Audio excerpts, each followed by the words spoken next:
Hi everyone, welcome back. My name is Siddiqui. I'm a racial reader, and this week I got my hands on a bunch of digital books.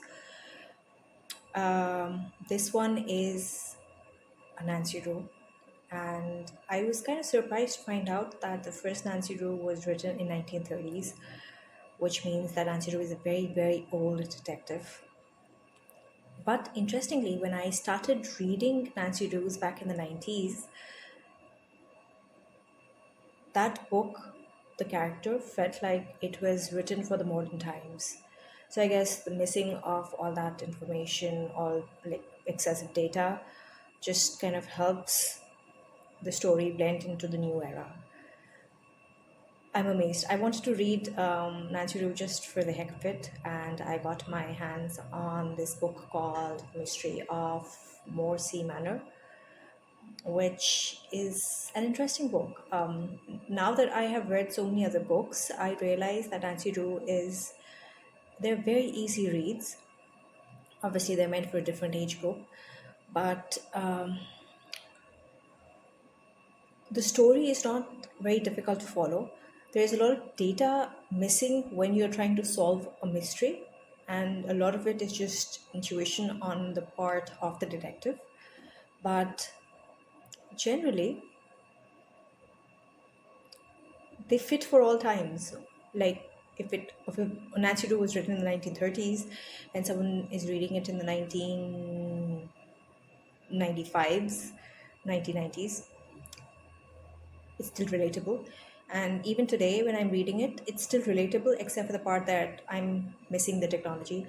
I'd go like, oh, I wish she had a mobile phone where she could just simply call or text her friends or her dad or her housekeeper. Or I'd say, I wish she had the internet where she could just search for this thing instead of, you know, looking for other sources of information. But while you're reading it, you realize that this was the time, or at least for me, this was the time that I came from where landlines were the only means of communication, or telegrams, where you had a lot of other activities to do besides just your mobile phone. So Nancy Drew is relatable to me, but I'm not sure if the Gen Z would really like it now because they'll probably find it like we found Agatha Christie and I don't know, Conan Doyle. I forget his name. Who's the author of Sherlock Holmes? Arthur Conan Doyle. Yeah, I remember his name. So, you know how their books are where where you're reading through them and you go like, oh, this is a difficult word. Oh, this is Old English. So I think the Gen Z is going to relate Nancy Drew as old books. But because I come from that era, I don't feel that disconnected with the books. Am I rambling too much? But I guess it's too much of nostalgia for me because I really enjoyed myself reading an Nancy Drew. It is still a good book to read, always a good mystery. I I enjoyed myself. It was a relaxing time where I just disconnected with everything and went back in time. So Nancy Drew, George, Bess, good characters from my childhood. They've come back. Um, I don't know if I should recommend reading the book or not because I don't know who's watching this, but if you're from today, like if you're born in the more recent times, you'll probably not enjoy it. But if you're from my time, you know, the ancient times, you will probably enjoy it. Nancy Drew has always been a good character.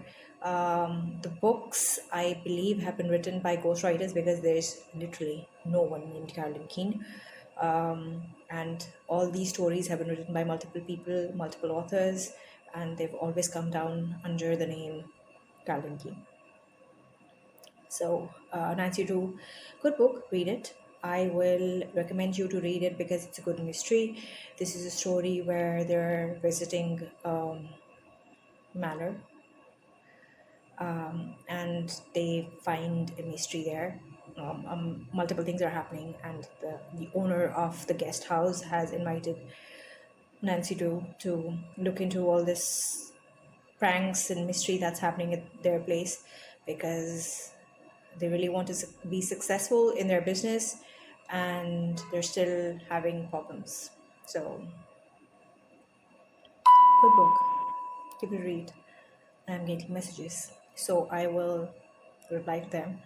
I'll see you around. Come back next week when I talk about another book that I've read. And this one is also an Nancy Drew. And I'll give you information about that one.